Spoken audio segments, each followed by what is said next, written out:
Hello everyone, this is Vic's Literary Lark and I'm very glad you're here, whether you're new or you're coming back. Hello.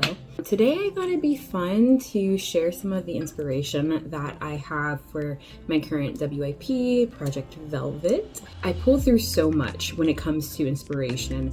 Of course, actually being out in life and observing people and environment can help me when it comes to pulling for inspiration. But of course, there's always going to be the content that I'm consuming that helps infiltrate my brain. It doesn't dictate what I write and how I write it, because at the end of the day, and I just had a really nice discussion in the comments of my last vlog about how some tips that they learned from other writers, and one of them is no one can write the story the way you can, right? So taking inspiration from content doesn't purely mean that you're copying the sources. You're simply getting inspiration and doing your own complete thing. So I wanted to talk about that today. I don't know, I was just kind of inspired to make this inspiring video. I'll share a little bit about each and every source that I kind of utilize, because honestly it all kind of blends together, but maybe this will also spark some ideas for you in your writing journey. So let's go ahead and get into it. I also have some notes up here if you see my eyes dart, just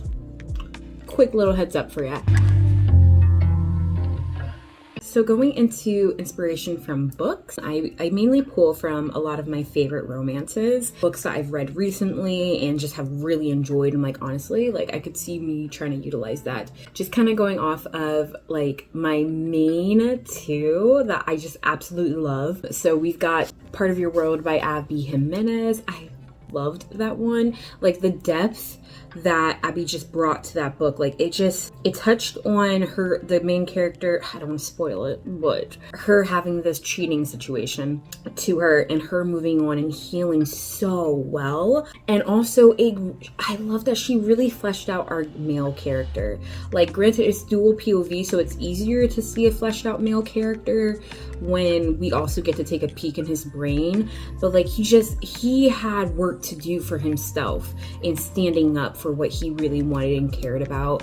And I loved seeing it. I loved our side characters. I'm a big believer in your main characters should be lovable, of course, but your side characters should also be lovable. I feel like lately there's been a pattern for a lot of writers and movies and TV shows where you love the side characters, but the main characters are a little bit bland, or vice versa. I want them all to be enjoyable, and that's not to say that they can't have flaws. That's not to say that they can't have things that they're working on, but there's a way to recognize they're going through stuff versus being a jerk or boring. I don't know, it's at the end of the day, not everybody is entertaining all the time, so that's not really realistic. But at the same time, books are a form of art is a form of entertainment, as well as, thought-provoking. But point is, I think you can have engaging characters, and it doesn't just have to be one-sided. It doesn't just have to be the main characters or the side characters. And I feel like Abby just did such a good job of that, because if you haven't read the book, you need to read the book. It's so good. I would say my all-time favorite book by my all-time favorite romance author is Love Theoretically by Ali Hazelwood. And you guys, I got to meet her this past Saturday. The Belmont Bookshop hosted a lit fest in Belmont, North Carolina, and she attended, and I got a sign from her. And I got to meet her. She was so nice, so sweet, and also so funny. I got to watch one of the author panels that she did, and I also got to see her do this literary game with Maisie Eddings, who was also so sweet. I got to meet her as well. This book right here, oh gosh, Elsie, I think what I loved about this one is that she had such a people-pleasing personality, and she really wants, everybody to be happy, and she doesn't want to stir the boat, but to really see her come in her own, so inspiring. The banter is amazing. Gosh, I love this book so much. The love hypothesis is iconic, of course, but this is her second one, I believe. I love this one. And Ali, you're the best. I love your writing. Her banter is always so good. I literally, having watched her answer questions and talk to the other writers, I can see she interjects a lot of her banter into her books, and I love it. And it's so good. Both of those books, Part of Your World and Love Theoretically, they have a great balance of chemistry and emotional depth. It's so amazing. And then the last book that I'm also utilizing for some inspiration is a book I recently read for the summer, and that's Savor It by Tara Dewitt.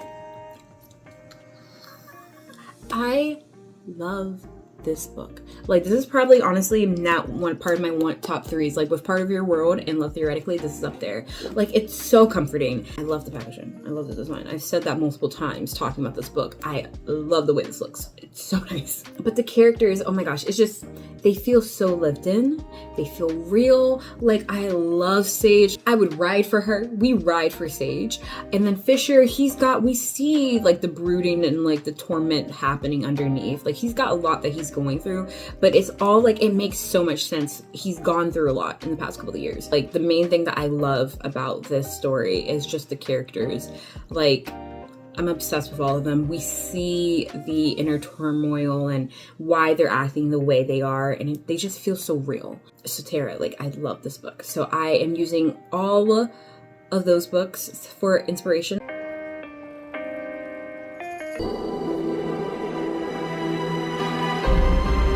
I've mentioned Vampire Diaries so many times on this channel so far, and I thought I ever would, but it is honestly my top favorite show. Vampire Diaries just will always have a special place in my heart, and it's just like, it's such a click for one fall.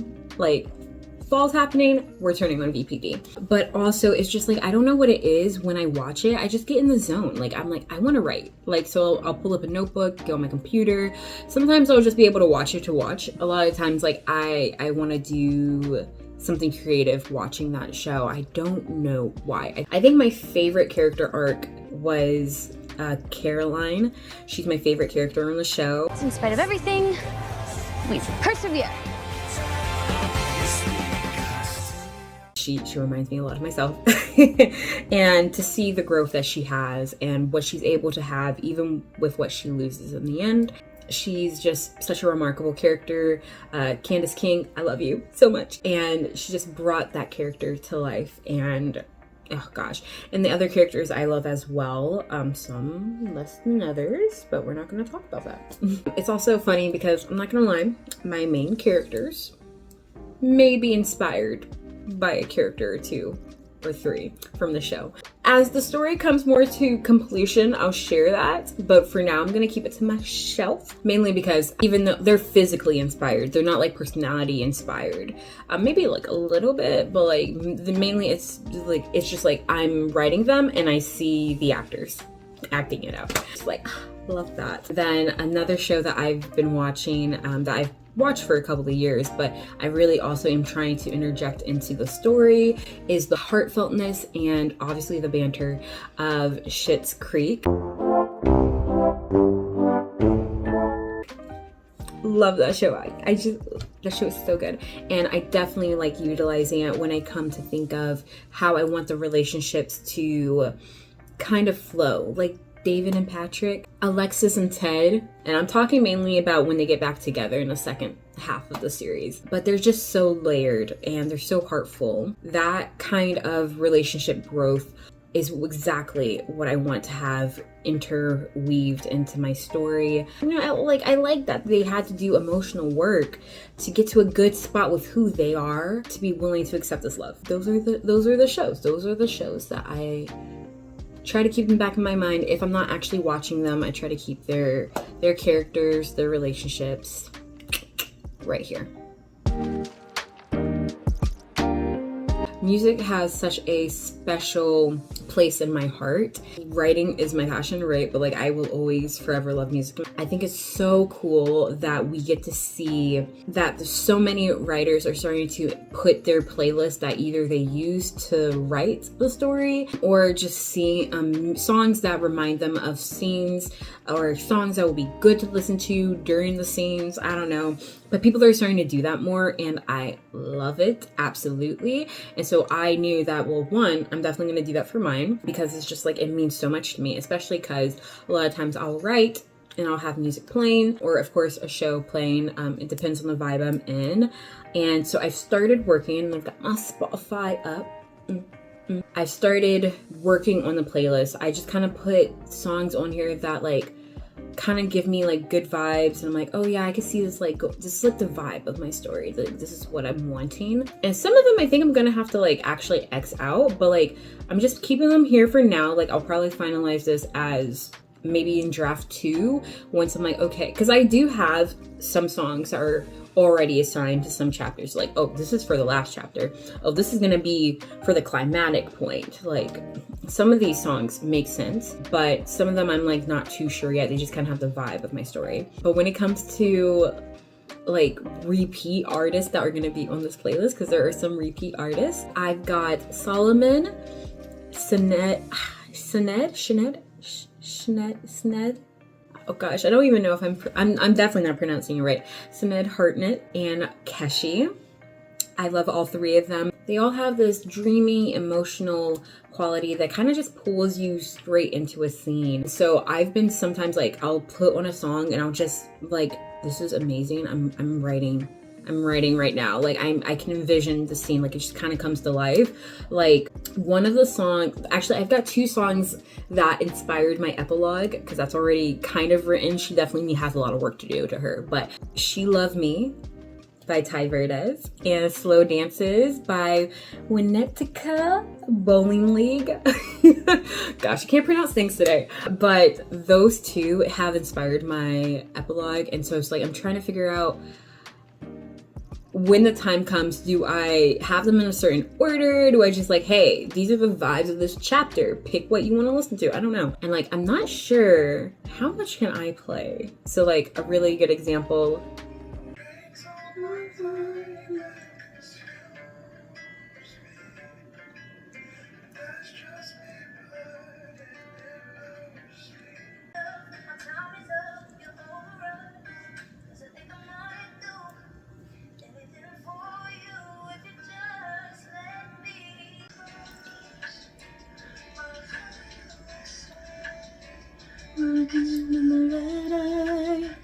I'm like literally just jamming. Love a good acoustic. I love alternative, and I do of course love me some R&B. So it's like the blends of all of those, like that's essentially how I want to be in the story. Like don't get me wrong, I definitely want to have some traditional rom-com songs in this playlist, like Norah Jones, Don't Know Why. I don't know how I'm going to interject it. I'm pretty sure it's going to be at the beginning of the book, because I can kind of see that.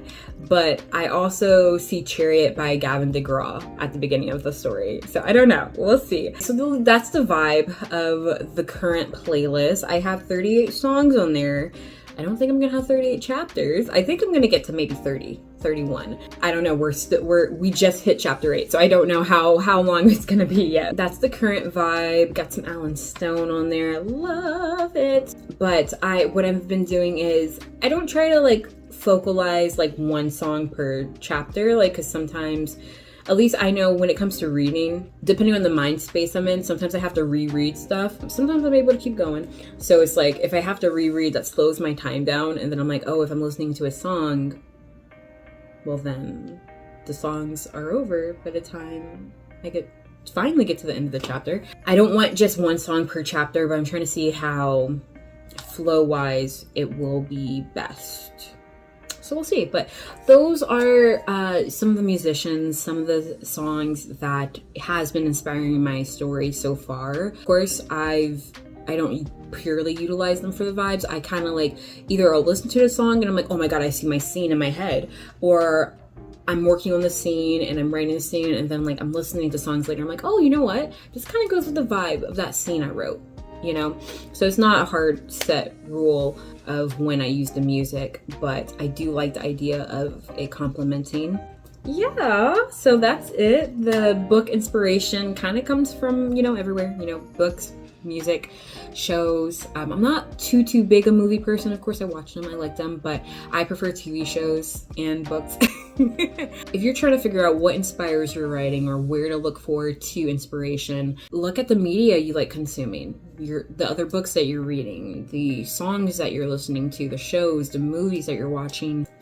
Cool. quick question before I end the video. Which show, which book, story do you think have the best slow burn or banter? I'd love to know. Please leave that in the comments below, just so I could kind of like do a little bit more research, see if I can get some more inspiration. You can never have enough inspiration, honestly. Never have enough ways to interject something new into the story that you're working on. So yeah, drop your favorites down in the comments. Always looking for that new inspiration, and maybe someone else can, you know, pick up those too. Leave a brown heart if you want. It's been really nice to see those. So to all of those who have been watching my writing vlogs and leaving comments, thank you so much. It feels really good to have conversations with you all. So love it, love it, love it. If you liked the video, please leave a like. If you liked me, my chit chat and my rambling, if you want to stay up to date with what happens with my story and how that progresses and just my thoughts on books, you know, please subscribe. I'd love to have you join the community over here. It's been pretty great so far, so I'm really excited about that. I think we actually hit 50 subscribers, so that's amazing. And if you are one of those 50 subscribers, thank you so much for doing so. I'm so happy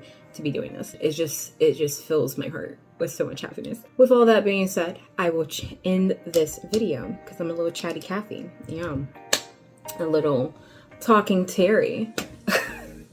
Alliteration alley. I can't. Thank you guys so much for watching today's video. I will see you in the next one.